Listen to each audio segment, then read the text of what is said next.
रामपुर गांव की, जहां के मर्द महिलाओं को हमेशा नीचा दिखाने की कोशिश में रहते। अरे अभी तक खाना नहीं आया, क्या मुझे एक और शादी करने की जरूरत है? नहीं जी नहीं, ऐसा मत करना, वरना मैं कहाँ जाऊंगी। खाना लेकर मैं अभी आई जी। गांव की पंचायत में भी फैसले हमेशा औरतों के खिलाफ ही रहते। मैं जो फैसला सुनाता हूँ वो भगवान की आज्ञा होती है। इस लड़के ने अपने मन से शादी करके अच्छा नहीं किया। लड़के को घर भेज दो और इसकी शादी इसकी जाति की किसी लड़के से करवा दो, लेकिन ये लड़के, इसे तो गांव के बाहर निकाल दो।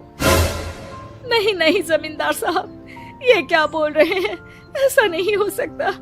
मेरी बेटी मासूम है, इसे अच्छे बुरे की समझ नहीं है। अरे कहाँ जाएगी ये बेचारी? कहाँ जाएगी? इतनी चिंता है तो पूरे परिवार का गांव निकाला कर देते हैं। बेचारे पूरे बसे बसाए परिवार को गांव छोड़ना पड़ता है। चाहे जो हो, अगर बेटियों को कंट्रोल नहीं कर सकते तो गांव में रहने का कोई मतलब नहीं है। यहाँ औरतों को दब कर रहना होगा। कोई भी अपने हिसाब से कुछ नहीं कर सकता, सब ईश्वर की मर्जी से ही होगा। तभी गांव का एक आदमी दौड़ा दौड़ा आता है। सरपंच साहब, जमींदार साहब, वो कालिया है ना, उसकी बेटी पढ़ने के लिए शहर जा रही है। अच्छा, ये कब हो गया? और कालिया की हिम्मत कैसे हो गई ऐसा करने की? लेकर आओ उसे और उसकी बेटी को। बस फिर क्या था, हाजिर हो जाते हैं कालिया और उसकी बेटी सरपंच के सामने। और कालिया, ये क्या सुनने में आ रहा है? बेटी को इंजीनियर बना रहा है तू? और ये बता, गांव में तो स्कूल नहीं है, फिर कहां से इतनी क्लास पास कर गई तेरी बेटी? राधा, जो कि कालिया की बेटी है, उसे लगता है कि सरपंच उसकी तारीफ कर रहे हैं। सरपंच जी, मैंने ऑनलाइन पढ़ाई की है, डिस्टेंस लर्निंग से। सभी में मैंने अच्छे नंबर पाए हैं, जिसे देखते हुए शहर की इंजीनियरिंग कॉलेज में मुझे स्कॉलरशिप मिली है। वाह जी वाह, क्या होती है ये? पहले तो ये बताओ, फिर आगे की बात करते हैं। पूरा गांव राधा की बात सुन रहा था और राधा बोलती जा रही थी। तो ऐसे मैं फ्री में एक अच्छी शिक्षा लेकर गांव में जो कुछ परेशानियां हैं, जैसे बिजली, पानी और इंटरनेट जैसी समस्याओं के लिए काम करूंगी। मैं गांव को शहर से जोड़ने के लिए पुल का निर्माण करवाने का प्रस्ताव रखूंगी। मुझे पूरी उम्मीद है कि जल्द ही हमारा गांव भी तरक्की की राह पर चल पड़ेगा। राधा की बात सुनकर सारे गांव वाले ताली बजाने लगते हैं। सरपंच को समझ नहीं आता कि वो क्या करे। चुप रह नादान लड़की, गांव के खिलाफ जाने के लिए तुझे गांव से बेदखल कर दिया जाएगा, वो भी पूरे परिवार के साथ। और हाँ, अगर ठीक से गांव में रहना चाहती है तो ये पढ़ाई लिखाई छोड़ दे।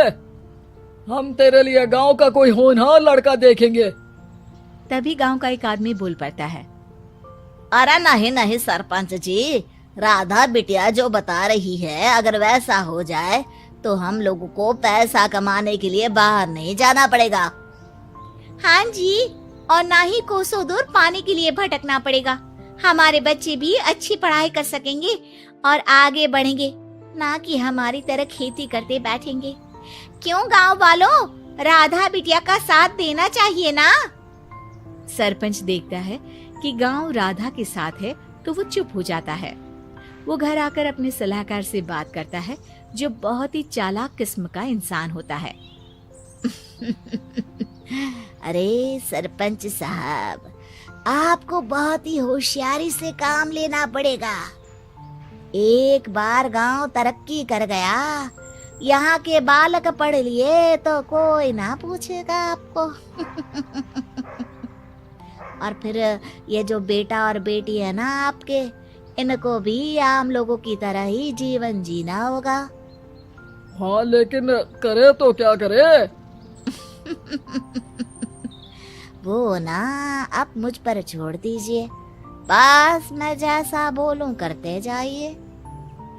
अगले रोज सुबह जब गांव वाले सोकर उठते हैं तो राधा के घर के बाहर और साथ ही वो लोग जिन्होंने राधा का सपोर्ट किया था, उनके घर के आगे लाल रंग से कल आऊंगी लिखा होता है।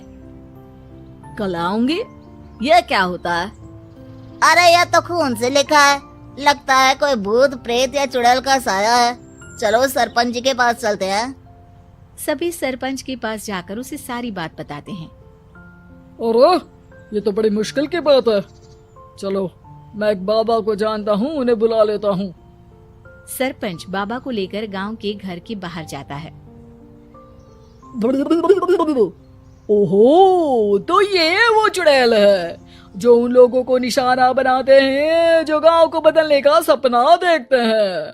वो गांव को ऐसे ही संपन्न देखना चाहती है। वो नहीं चाहती कि कोई बाहरी यहाँ का कायाकल्प करे। क्या तुम लोगों में से किसी ने गांव को बदलने की सोच रखी है? तभी राधा की माँ रोते रोते आती है। मेरी राधा घर से गायब हो गई है। अरे कोई तो बचाओ, मेरी बच्ची कहाँ गई?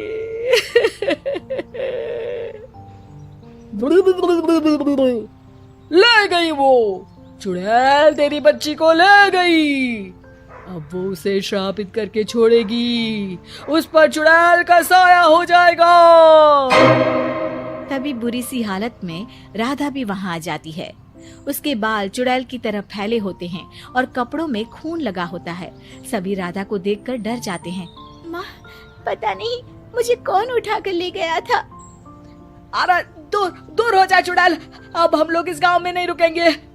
अरे कैसी बातें कर रहे हैं आप? कल तो आप मेरे भरोसे गांव का हुलिया बदलने, अपने बच्चों को पढ़ाने और तरक्की उन्नति की बात कर रहे थे, तो आज क्या हो गया आपको?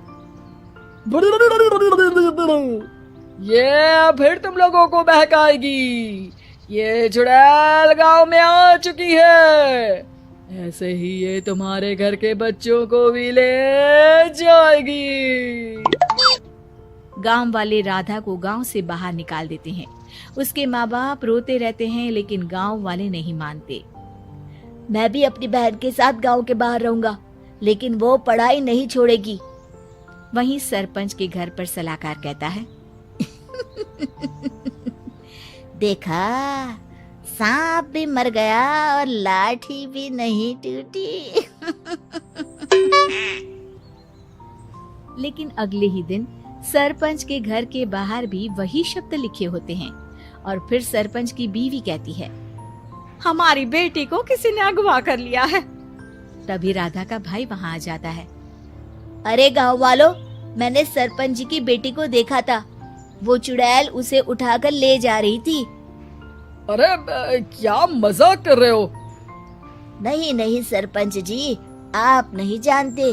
वो चुड़ैल अब आपकी बेटी में आ जाएगी, जैसे राधा के अंदर आ गई थी। तभी सरपंच की बेटी वैसी ही हालत में वहां आती है जैसे राधा आई थी। पापा, पता नहीं कैसे मैं गायब हो गई थी। चुड़ैल, इसके अंदर भी चुड़ैल का साया है, मारो इसे। अरे नहीं नहीं, इसे भी राधा के पास गांव के बाहर ही भेज दो। अरे चुप रहो, मेरी बेटी कहीं नहीं जाएगी और चुड़ैल वुड़ैल कुछ नहीं होता है। अरे कैसे बात कर रहे हो सरपंच जी? आप तो बोल रहे थे कि आपका फैसला भगवान का ज्ञान होता है, तो अपने पर बात आई तो अब आप ऐसे बोल रहे हैं। अरे ना ना ना, आपको अपनी बेटी को त्यागना ही होगा। अरे बुलाओ बाबा को।